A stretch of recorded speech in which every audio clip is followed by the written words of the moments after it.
नमस्कार दोस्तों। आप लोग कैसे हैं? उम्मीद करता हूँ कि आप लोग अच्छे होंगे। तो दोस्तों, आज आप लोगों के बीच में एक नई कहानी लेकर आया हूँ। तो उम्मीद करता हूँ ये कहानी भी आपको अच्छी लगेगी। तो दोस्तों, आइए कहानी को शुरू करते हैं। मेरे बेटे की शादी मैंने मुश्किल से की। वो एक लड़की से प्यार करता था, लेकिन मैं नहीं चाहती थी कि उसकी शादी उसी से। मैंने उसे बहुत समझाया और उसकी शादी गांव की एक सीधी सादी लड़की से करवा दी। लड़की का नाम सुधा है। मुझे पता था कि वो लड़की मेरे बेटे और इस घर के लिए बहुत अच्छी है, इसलिए मैंने उस लड़की शादी मेरे बेटे से करवा दी। सुधा हमारे घर में आई। लड़की घेरलू थी, बड़ों का सम्मान और घर का काम करती थी। अभी 10 ही शादी को हुए थे, लेकिन मुझे लगने लगा कि मैंने अपने बेटे की शादी इस लड़की से करवाकर अच्छा किया। मेरा बेटा राजीव भी खुश ही लग रहा था, लेकिन उस रात के बाद मेरी यह सोच बदल गई। एक रात करीब 2 बजे मेरे बेटे के कमरे से चीखने की आवाज आने लगी। यह चीखे मेरी बहू की थी। मैंने थोड़ी देर तक सुना, फिर वो चीखना बंद हो गया। राजीव के पिता मेरे पति को यह सब सुनाई दिया था, लेकिन फिर हमने उन्हें रात में पूछना उचित नहीं समझा, इसलिए दरवाजा नहीं खटखटाया। सुबह मेरी बेटी भी बोल रही थी कि मम्मी, रात को कौन चीख रहा था। मैंने उसकी बात काट दी, कहा कि कोई नहीं, शायद कोई बाहर से चीख रहा था। मेरी बहू का स्वभाव उस दिन से बदल गया। वो चुप थी सारा दिन। मैंने सोचा शायद पति पत्नी के बीच की कोई बात होगी, इसलिए मैंने कुछ पूछा नहीं। अगले रात फिर 2 बजे वही हुआ। मेरे बेटे के कमरे से फिर चीखने और रोने की आवाज आने लगी। इस रात वो आवाज करीब 10 मिनट तक चली। मेरी बेटी उठ गई और उसने हमारे कमरे का दरवाजा बजाया। मैंने दरवाजा खोला, देखा तो वो बहुत डरी हुई थी।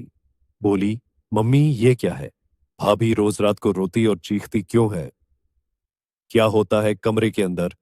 चलो अभी दरवाजा खलवाते हैं। मेन दरवाजे के कमरे के अंदर चलो, अभी दरवाजा खुलवाते हैं। मेन दरवाजे के पास जाने लगी तो मेरे पति ने मुझे रोक लिया, कहा कि रुको, अभी बात मत करो, कल सुबह दोनों से बात करते हैं। उस रात को मेरा सोना मुश्किल हो गया था। सुबह मेरी बहू जल्दी उठकर घर के काम में लग गई। मैं सुबह अपने बेटे के कमरे में गई। उससे पूछा, क्या बात है, रात को बहू रोती क्यों है? उसका चेहरा पूरा उतरा हुआ था। बोला, कुछ नहीं। उसकी बातों से और आंखों से साफ दिखाई दे रहा था कि वो कुछ छिपा रहा है। उन्होंने भी उससे पूछा, लेकिन वो कुछ नहीं बोलकर घर से बाहर चला गया।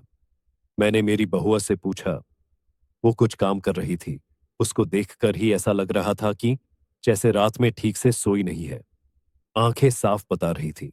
मैंने उससे पूछा, क्या हुआ, तुम रात को रो क्यों रही थी? वो बोली, रो रही थी कब?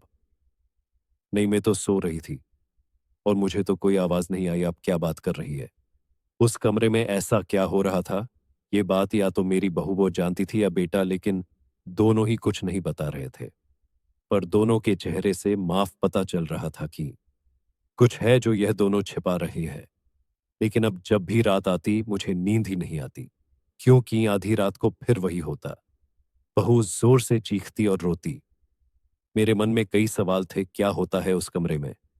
फिर एक रात करीब 2 बजे मेरे घर में वो हुआ जो मैंने सोचा भी नहीं था। मेरी बहू रात को कमरे से बाहर आ गई। उसके कपड़े कहीं भी जा रहे थे, उसे कुछ होश ही नहीं था। बाल खुले थे और वो घर के चौक में आकर बैठ गई। जोर से चीखने और रोने लगी। हम सभी घर वाले बाहर आ गए। मेरा बेटा भी कमरे से डरा हुआ बाहर आया।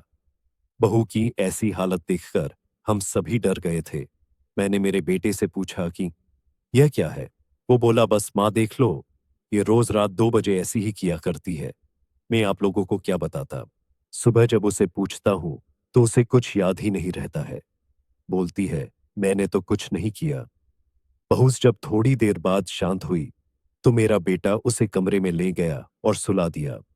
मैं सोच रही थी कि यह क्या है। मैंने मेरे बेटे को कहा कि तू उसे उसके घर छोड़ आना, सुबह मैं उसकी मां से बात करूंगी। सुबह होते ही मेरा बेटा उसे कुछ बहाना करके उसके घर छोड़ आया। मैंने उसकी मां से बात की। उसकी मां ने कहा कि ये क्या बोल रही है, मेरी बेटी बिल्कुल ऐसा नहीं करती है। मैंने जो सोचकर राजीव की शादी उससे की थी वैसा हो नहीं सका। बहू को छोड़े अब 20 दिन हो गए थे। इस दौरान उसके घर से फोन आता रहा, लेकिन मेन टालती रही। मेरा बेटा भी कह रहा था कि मेरे वो दिन कैसे निकले हैं मैं ही जानता हूं। मैं उसे वापस नहीं ला सकता। कहीं उसने मेरी जान ले ली तो क्या करोगी। मैंने उस पर फिर ज्यादा दबाव नहीं डाला, पर मैं अपने आप को कोस रही थी कि मैंने अपने बेटे की शादी उस लड़की से क्यों करवा दी। अब मेरे घर में कोई नहीं चाहता था कि वो वापस आए। इन्हीं सब बातों में 3 महीने निकल गए। फिर एक दिन अचानक ही मेरी बहू अपने सामान के साथ वापस मेरे घर आ गई। वो आते ही मुझसे कहती है, माँ जी मैं जानती हूं कि आप मेरे बारे में क्या सोच रही है, लेकिन सच क्या है यह आपको पता नहीं। उसकी बातों से मुझे लगा कि कुछ है जो वो बताना चाहती है। मेरा बेटा घर आया और उसे देखकर गुस्सा हो गया। कहाँ ये यहाँ वापस आ गई। मैं अब यहाँ इस घर में नहीं रह सकता, मैं जा रहा हूं। मेरी बहू ने उसी समय कहा क्यों सच सामने आ जाएगा इसलिए डर रही ने। बताइए सबको सच क्या है। मैं उस तरह से क्यों किया करती थी। बेटा बोला कि क्या सच। सच ये है कि तुम पागल हो और रोज रात उस तरह से करती हो। बहू के बोली कि माँ जी, आज अगर सबसे ज्यादा दुखी और परेशान है तो वो और कोई नहीं मैं हूं। मैंने अपने पति की बात मानी, उन पर विश्वास किया। मैंने कहा तुम क्या कहना चाहती हो। फिर मेरी बहू से जो बताया उसे सुनकर मेरे पैरों तले जमीन खिसक गई। वो बोली कि आपके बेटे ने मुझे पहली रात से यह नाटक करने को कहा था, लेकिन मैंने नहीं माना। वो कहते हैं कि हम दोनों अलग बड़े शहर में जाकर रहेंगे। उनको कहा अगर ऐसे मेरे घर वाले मुझे नहीं छोड़ेंगे, लेकिन तुम इस तरह का नाटक करोगी तो वो डर जाएंगे और फिर हम अलग रहेंगे। पहले मैंने बोला कि यहाँ सबके साथ अच्छा है, लेकिन फिर जब वो मुझसे बात नहीं करते थे तो मुझे उनकी बात माननी पड़ी। और फिर मैंने जब सब नाटक किया तो इन्होंने मुझे घर छोड़ दिया। मुझे आप सभी की नजरों में पागल और ना जाने क्या साबित कर दिया। उसके बाद मेरा फोन भी नहीं उठा रहे। मैंने उनका वहां मेरे घर इंतजार कर रही, लेकिन वो नहीं आए। मैं समझ गई कि उन्होंने मुझे बेवकूफ बनाया है, मुझसे झूठ बोला है। यह मुझे अपनी जिंदगी से भगाना चाहते थे। मैं इस बात को समझ गई। अब मैं खुद ही इनसे दूर चली जाऊंगी, लेकिन मैं चाहती थी कि सच आप सभी के सामने आ जाए। मुझे बहू की बातों पर पूरा विश्वास हो गया था। मेरा बेटा बोला तुम्हें इसे रखना है तो रखो, मेरी शादी तुमने उससे नहीं होने दी जिससे मैं चाहता था, और इस गांव की लड़की से करवा दी। मैं चाहता था कि यह भी यहां से चली जाए। तुम परेशान हो, सोचो कि यह मैंने क्या किया। अभी मैं इसे अपनी पत्नी नहीं मानता। मैंने मेरे बेटे को कहा कि बेटा, तुझे इस घर में रहना है या नहीं, इसका फैसला तू कर ले। मेरी बहू इस घर में ही रहेगी, और जो इसे इसका हक और इज्जत नहीं देगा वो इस घर में नहीं रह सकता। तू इस तरह की साजिश कर सकता है, वो भी सिर्फ अपनी मां से बदला लेने के लिए। एक भोली लड़की को कुछ भी करने को कह सकता है। पर बेटा जरा तू सोच, तूने इसे जो करने को कहा इसने किया अपने बारे में, और किसी के बारे में कुछ नहीं सोचा, सिर्फ तेरा सोचा। सोच ऐसी पत्नी कहाँ मिलेगी।